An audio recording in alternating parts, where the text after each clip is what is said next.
You're listening to the Mid-Career GPS Podcast, episode 121. You are back from Labor Day. If you have children, they're back in school, and you are officially in the last trimester of 2022. And whether you've hit your goals or not, it is up to you to decide what is next for you. But I am here to tell you there is plenty of time left and plenty of opportunities out there. Last Friday, the U.S. Labor Department reported that the jobless rate rose to 3.7% in August from a half-century low of 3.5% the prior month. The increase in the unemployment rate reflected more workers entering the labor force, and the share of adults working or seeking a job rose to 62.4% in August from 62.1% in July. And it's worth noting that participation among women ages 25 through 54 jumped to its highest level since 2000. What does this all mean for you? Well, in today's episode, I will share some tips with you to help you navigate this job market right now and help you strategically position yourself between now and the end of the year to help you create your next advancement opportunity.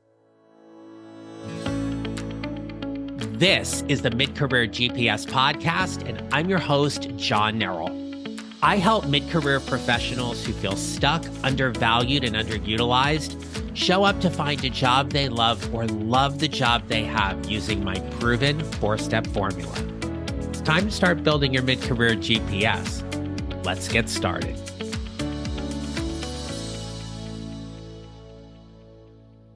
Hello, my friends. Welcome back to the podcast. If you are an active job seeker or wondering if now is the right time for you to start looking for a job, I've got a few thoughts for you to consider. First, are you doing the work you want to do?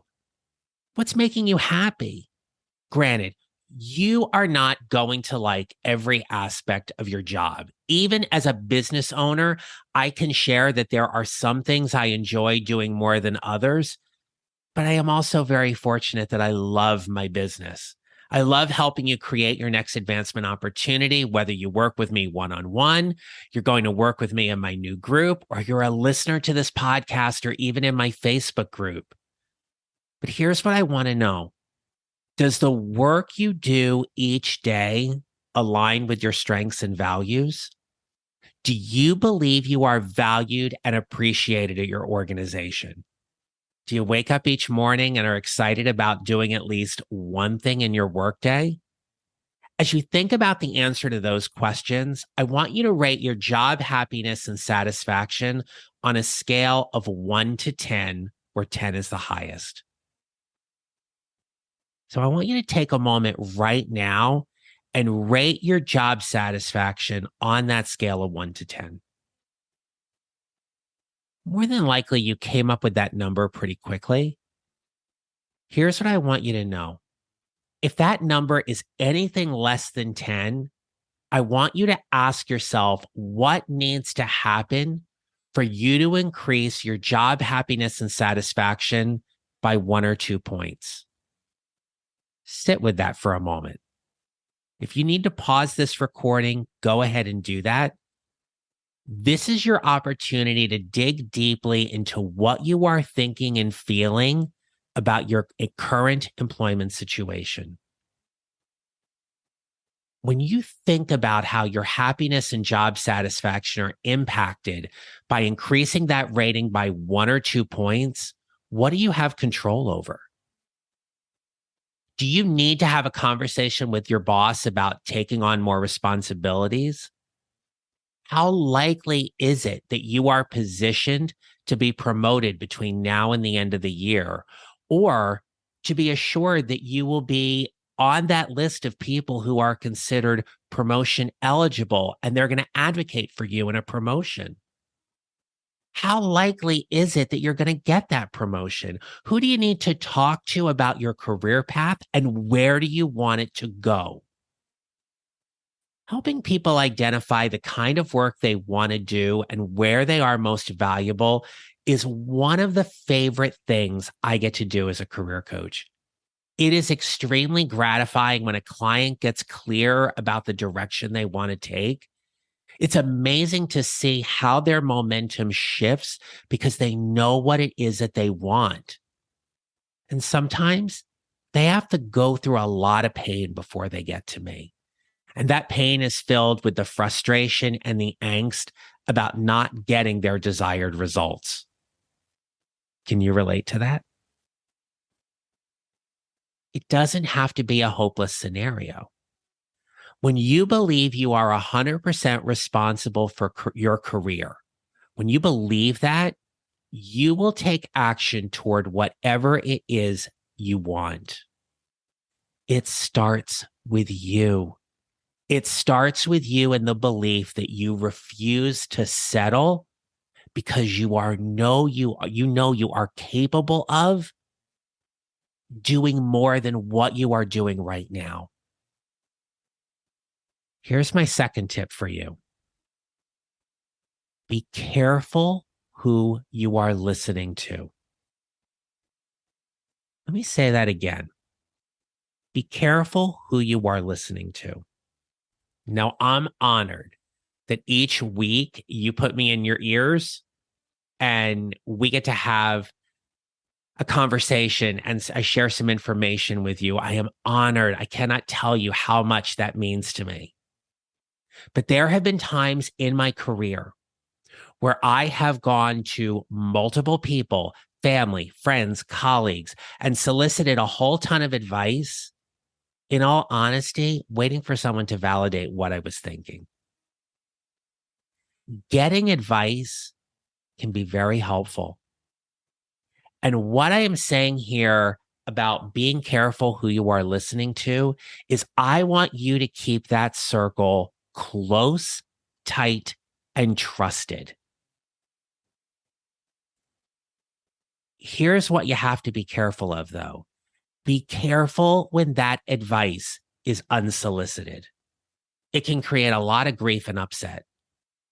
There is no denying that people have varying opinions about the job market, even more so right now. Just to give you an idea, here are some of the things I have heard people say to job seekers. Listen to see if any of these are things you've heard as well. You have a good paying job. Be grateful for that. Just suck it up. Everybody isn't happy in their jobs all the time. I don't know if you've been seeing the news lately. Now is not the time to look for a job. You should wait until the market gets better. You know your poison. You don't know what else is out there. As a coach, I have no agenda for what a client wants to do. By that, I mean, my job as a coach is to get very curious about what they believe they will like about a particular job or going to work for a particular company. And when they entertain a job offer, all I do is help them evaluate that offer by asking them a lot of questions to help them process their decisions. I like to ask the questions they're either afraid to ask themselves or no one has asked them yet. As a coach, I help people make decisions. I don't make the decisions for them. I'll acknowledge someone else's thoughts, though, about various job situations. For example, when someone says to me, my folks are very nervous about me making a career change. They think I should stick it out. I'll say something like, well, I'm sure your parents care very much about you, but you're telling me their thoughts. I want to know yours. When we go and we solicit advice from people, keep that list close, tight, and trusted.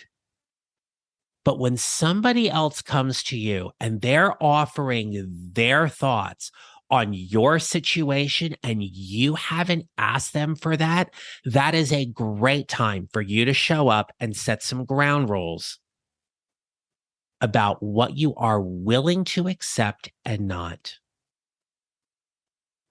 You may want to say something like,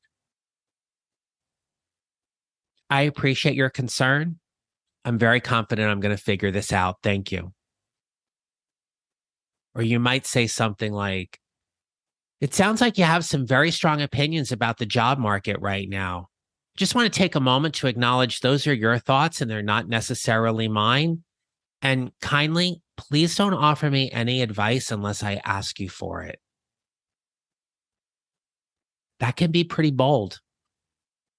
Can also be very powerful as you set those ground rules and you create those boundaries for who and what you choose to let in. The last thing I want to offer you here, though, is that a career transition does not have to be overwhelming. I was listening to a podcast over the weekend, and one of the comments that was made by the guest was that looking for a new job needs to be another full-time job. And yes, they acknowledge that those thoughts can be very daunting and overwhelming. It's why building a GPS, specifically a mid-career GPS, takes a lot of that overwhelm out because we build the career transition steps very systematically.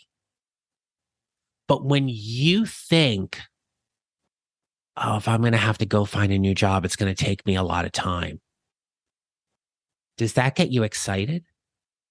Does that make you do something you actually want to go do? No. We like doing things that are fun. It's why sitting on the couch and watching Netflix or scrolling through reels on Instagram or TikTok is a lot more entertaining than doing something that, in all honesty, yes, it can be some hard work. Doesn't have to be a full-time job, though. We have talked many times on this podcast about how our brains default to negative thinking. It's our brain's way of protecting us from harm or disappointment. And it's also the perfect time to pause and think about how accurate or true that is when it comes to your career transition. So, for example, you need to update your resume. Well, consider hiring a professional resume writer. Coming up in a few weeks, I am going to have a conversation with Portia Parker Griffin from Fly High Coaching. She and her company handle all of the resumes for my career transition clients. They do outstanding work, and you are going to love the conversation I have with Portia. If you are wondering about whether you can do the resume yourself or not, make sure to come back and listen to that one. That doesn't need to be an overwhelming process.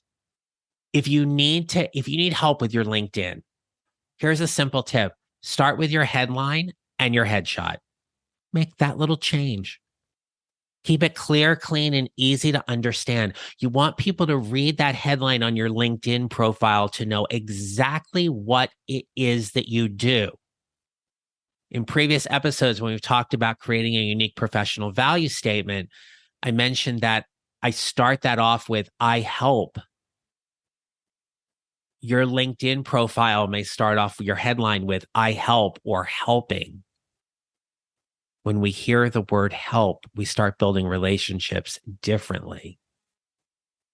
Build your network a person at a time. Think about what questions trip you up in an interview and work on that response. Get better at telling your story from a place of value and service. These are all things that I have heard people say over and over and over again. And admittedly, when I was going through career transition, that was things I considered as well. And all of a sudden, we add those things up because our brain works very quickly. And now, all of a sudden, it's not just a few minutes, it's a few months. Career transition does not have to be overwhelming. If you are considering looking for a new job between now and the end of the year, and you are trying to get things together and in place, You can do that. You can do it quickly, easily, without a lot of stress and overwhelm. And I will simply offer you that those are things I can help you with. Those are things I do every day for my one-on-one clients, and they get results.